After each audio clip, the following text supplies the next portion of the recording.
अनुराग सिंह ठाकुर साहब ने जो उस दिन बात कही, मैं उससे कंप्लीट सहमत नहीं हूं। मैं अनुराग सिंह ठाकुर जी की तरफ से माफी मांगना चाहता हूं इस सदन में। अनुराग सिंह ठाकुर जी ने जो उनके ऊपर आरोप लगाया जाति का, तो जाति है ही नहीं ना कि जो मैं हूं वो दिखता नहीं, मैं जो दिखता हूं वो मैं नहीं, तो वो साधु है कि जात में पूछो साधु। आज इस देश का प्रधानमंत्री पिछड़ा है, चाय वाला है, बैकवर्ड है, और यदि वो ओबीसी सुरक्षा की बात करता है और जिस दिन वो एक बार ओबीसी सरकार की बात करता है तो आप ओबीसी करते हो। मैं अनुराग सिंह ठाकुर साहब ने जो उस दिन बात कही, मैं उससे कंप्लीट सहमत नहीं हूं। मैं अनुराग सिंह ठाकुर जी की तरफ से माफी मांगना चाहता हूं इस सदन में। लेकिन क्यों? इसीलिए कि अनुराग सिंह ठाकुर जी ने जो उनके ऊपर आरोप लगाया जाति का, तो जाति है ही नहीं ना।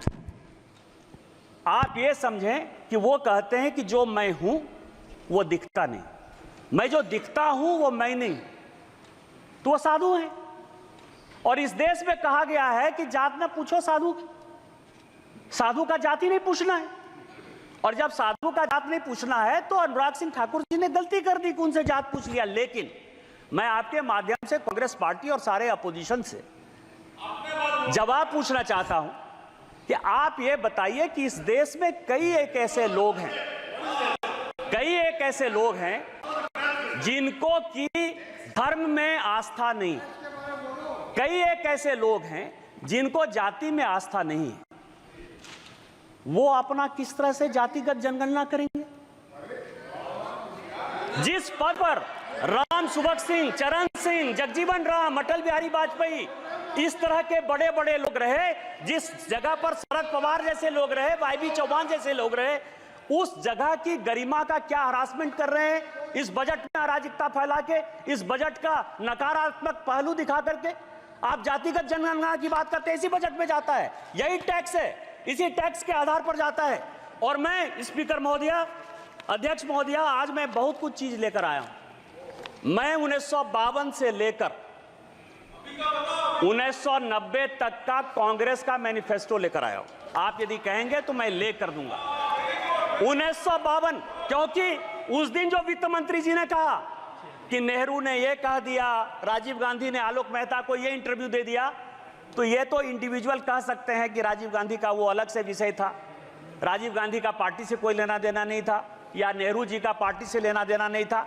लेकिन जो कांग्रेस मैनिफेस्टो, क्योंकि बार बार ये कह रहे हैं कि कई एक चीजें हमने कांग्रेस के न्याय पत्र से लिया, तो कांग्रेस के न्याय पत्र से लिया, तो ये पूरा का पूरा जो मैनिफेस्टो है 1952 से लेके 1990 तक पूरा असेसमेंट किया। इसमें आपको आश्चर्य होगा सभापति महोदया कि पूरे के पूरे मैनिफेस्टो में 52 में, 57 में, 62 में, 69 में, 71 में, 77 में, 80 में, 84 में, 89 में और 91 में, ये सभी मैनिफेस्टो में इन्होंने कहा कि हम ओबीसी रिजर्वेशन के खिलाफ। आप ओबीसी की बात करते हो, मध्य प्रदेश में आज तक कांग्रेस ने एक ओबीसी को चीफ मिनिस्टर नहीं बनाया। उत्तर प्रदेश में कांग्रेस ने आज तक ओबीसी को चीफ मिनिस्टर नहीं बनाया। बिहार में दरोगा राय जी को छोड़कर किसी एक को ओबीसी चीफ मिनिस्टर नहीं बनाया। और जब जब ओबीसी की बात आई, यदि दरोगा राय ने रिजर्वेशन दिया तो उसको आपने अलग किया। 77 में जब चरण सिंह रिजर्वेशन देना चाहते थे, आपने उसकी सरकार गिरा दी। आपने 89 में बीपी सिंह की सरकार गिरा के चंद्रशेखर का आपने सरकार बना दिया। और जब गुजराल साहब ओबीसी जनगणना कराना चाहते थे तो आपने 97 में उसकी सरकार करा दी। आप प्रधानमंत्री के दिए हुए पर खेल रहे हो। आज इस देश का प्रधानमंत्री पिछड़ा है, चाय वाला है, बैकवर्ड है, और यदि वो ओबीसी सुरक्षा की बात करता है और जिस दिन वो एक बार ओबीसी सरकार की बात करता है तो आप ओबीसी करते हो। इसीलिए कांग्रेस का कोई मुंह नहीं है ओबीसी के बारे में। और प्रधानमंत्री जी ने जो एजेंडा सेट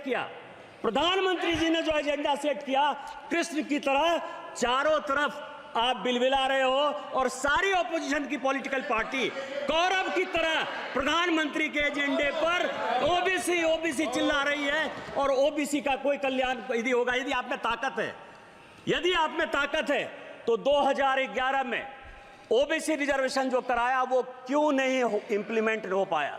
यदि आप में ताकत है तो कर्नाटक में आपकी सरकार है, पिछले 2 साल से सरकार है, वहां सोशियो इकोनॉमिक रिजर्वेशन हो गया है, उसको क्यों इंप्लीमेंट करवाया? इसलिए नहीं करवाया कि इस्लाम और क्रिश्चियनिटी 2 ऐसे धर्म हैं जो जाति की बात नहीं करते हैं और उसमें 86 जाति क्रिश्चियन की और 56 जाति मुसलमान की, उसको ओबीसी बैक दरवाजे से, पीछे के दरवाजे से आप मुसलमान और क्रिश्चियन को रिजर्वेशन देना चाहते हो ओबीसी में, इसीलिए आपकी हैसियत नहीं है और इसीलिए आप जातिगत जनगणना की बात करते हो। यदि हिम्मत है कांग्रेस को, राहुल गांधी को, तो कर्नाटक में वो ओबीसी रिजर्वेशन करके दिखाए तो मैं मानूं कि इस हाउस में जो आप बात करते हो उस हाउस की बात करते हो। मैं अनुराग सिंह ठाकुर साहब ने जो उस दिन बात कही, मैं उससे कंप्लीट सहमत नहीं हूं। मैं अनुराग सिंह ठाकुर जी की तरफ से माफी मांगना चाहता हूं इस सदन में। अनुराग सिंह ठाकुर जी ने जो उनके ऊपर आरोप लगाया जाति का, तो जाति है ही नहीं ना कि जो मैं हूं वो दिखता नहीं, मैं जो दिखता हूं वो मैं नहीं, तो वो साधु है कि जात ना पूछो साधु।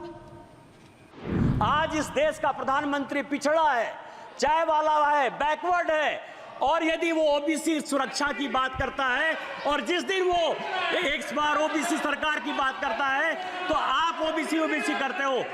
मैं अनुराग सिंह ठाकुर साहब ने जो उस दिन बात कही, मैं उससे कंप्लीट सहमत नहीं हूं। मैं अनुराग सिंह ठाकुर जी की तरफ से माफी मांगना चाहता हूं इस सदन में।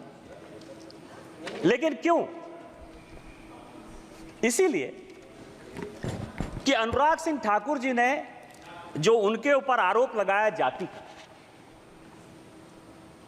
तो जाति है ही नहीं ना। आप ये समझें कि वो कहते हैं कि जो मैं हूं वो दिखता नहीं, मैं जो दिखता हूं वो मैं नहीं, तो वो साधु है। और इस देश में कहा गया है कि जात ना पूछो साधु, साधु का जाति नहीं पूछना है। और जब साधु का जात नहीं पूछना है तो अनुराग सिंह ठाकुर जी ने गलती कर दी कि उनसे जात पूछ लिया। लेकिन मैं आपके माध्यम से कांग्रेस पार्टी और सारे अपोजिशन से जवाब पूछना चाहता हूं कि आप ये बताइए कि इस देश में कई एक ऐसे लोग हैं जिनको की धर्म में आस्था नहीं, कई एक ऐसे लोग हैं जिनको जाति में आस्था नहीं है, वो अपना किस तरह से जातिगत जनगणना करेंगे?